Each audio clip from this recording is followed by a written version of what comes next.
Assalamualaikum warahmatullahi wabarakatuh. Coba deh lihat, pemandangannya indah banget kan? Jadi pengen foto dulu deh. Kalau dipikir-pikir, keren banget ya. Kita yang segede ini bisa masuk ke layar HP yang sekecil itu dalam bentuk foto. Nah, itu semua karena dilatasi. Dilatasi, apa itu, Bu? Dilatasi yang artinya perkalian itu adalah proses mengubah ukuran suatu bangun dengan faktor skala tertentu. Jadi, dengan dilatasi, suatu bangun bisa mengalami pembesaran atau pengecilan ukuran. Untuk melakukan dilatasi perlu ada faktor skala, yaitu ukuran pembesaran atau pengecilan dari bangun aslinya. Dan juga pusat dilatasi. Kali ini kita bahas pusat dilatasinya titik O atau 0,0 ya. Cara melakukan dilatasi terhadap suatu titik X, Y dengan faktor skala K dan pusat dilatasi 0,0 itu sangatlah mudah. Kita tinggal mengalihkan faktor skalanya dengan absis dan ordinat titik yang akan didilatasi menjadi Kx, Ky. Oke, kita simak penjelasannya berikut ini ya. Misalnya, ada persegi panjang ABCD akan didilatasi dengan faktor skala 2 dan pusat 0,0. Sekarang, kita cari hasil dilatasinya dengan mengalihkan setiap titik sudut dengan faktor skalanya. Titik A 0,0 kita kalikan dengan 2, hasilnya tetap 0,0 ya. Sehingga titik A aksennya pun tidak berubah. Titik B 0,2 kita kali 2, hasilnya adalah titik B aksen 0,4. Kemudian titik C 4,2 kita kalikan 2, hasilnya menjadi titik C aksen 8,4. Terakhir, titik D 4,0 hasil dilatasinya adalah D aksen 8,0. Selanjutnya, kita hubungkan keempat titik ini dan jadilah persegi panjang hasil dilatasinya. Nah, biar lebih jelas, kita pisahkan persegi panjang ABCD dan bayangannya seperti ini ya. Kita perhatikan. Lebar persegi panjang ABCD adalah 2 satuan. Setelah didilatasi, lebarnya menjadi 4 satuan.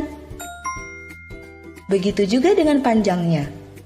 Awalnya, panjang bangun ABCD ini adalah 4 satuan. Setelah dilakukan dilatasi, panjangnya menjadi 8 satuan. Dari sini, sudah terlihat jelas bukan hubungan antara ukuran bangun sebelum dan setelah dilatasi dengan hasil perkalian titik dan faktor skalanya? Sama saja kan ya, yaitu 2 kalinya. Contoh ya. Diketahui segitiga PQR memiliki titik-titik sudut P 1,2, Q 4,2, dan R 1,4. Gambarlah hasil dilatasi dari segitiga PQR dengan pusat 0,0 dan faktor skala 2, negatif 2, dan 1/2. Untuk faktor skala 2, berarti titik sudutnya kita kalikan dengan 2. Sehingga titik P 1,2 menjadi P aksen 2,4. Titik Q 4,2 menjadi Q aksen 8,4 dan titik R 1,4 menjadi R aksen 2,8.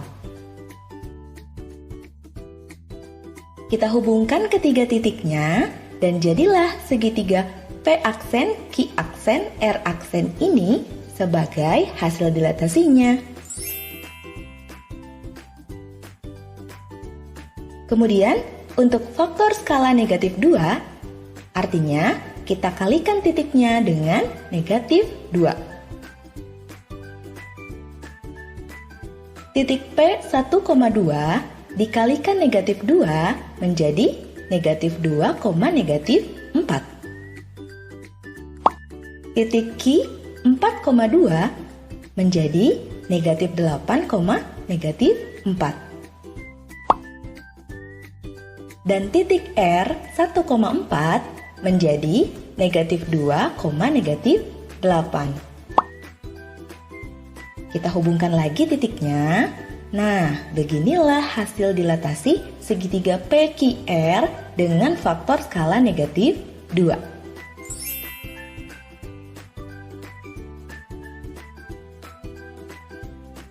Lanjut untuk faktor skala 1/2. Kita kalikan titiknya dengan 1/2. Titik P 1,2 dikalikan 1/2 menjadi 1/2,1. Titik Q 4,2 menjadi 2,1. Dan titik R 1,4 menjadi 1/2,2. Wah, jadi kecil ya ukuran segitiganya. Nah, dari ketiga dilatasi yang sudah kita lakukan ini, kalian bisa jawab 3 pertanyaan Bu Evi ini dong. Yang pertama, bagaimanakah bayangan segitiga PQR setelah dilatasi dengan faktor skala 2 dan negatif 2? Apa yang dapat kamu simpulkan? Kemudian, apa perbedaan bayangan segitiga PQR yang didilatasi dengan faktor skala 2 dan 1/2? Lalu menurutmu, bagaimana bayangan segitiga PQR jika faktor skala dilatasinya adalah negatif 1/2? Tulis jawaban kalian di buku masing-masing ya.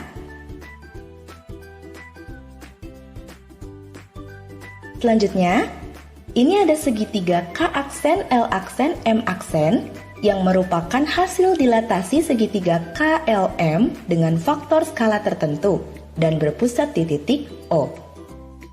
Nah, yang ditanyakan adalah faktor skalanya berapa ya kira-kira? Tadi kan cara mencari hasil dilatasi dari titiknya itu, kita tinggal mengalihkan titiknya dengan faktor skalanya kan? Nah, coba kalian bisa nggak menghitung faktor skala dari dilatasi segitiga KLM ini? Kerjakan di buku kalian ya. Gimana? Mudah kan materi tentang dilatasi ini? Sampai jumpa di video selanjutnya. Wassalamualaikum warahmatullahi wabarakatuh.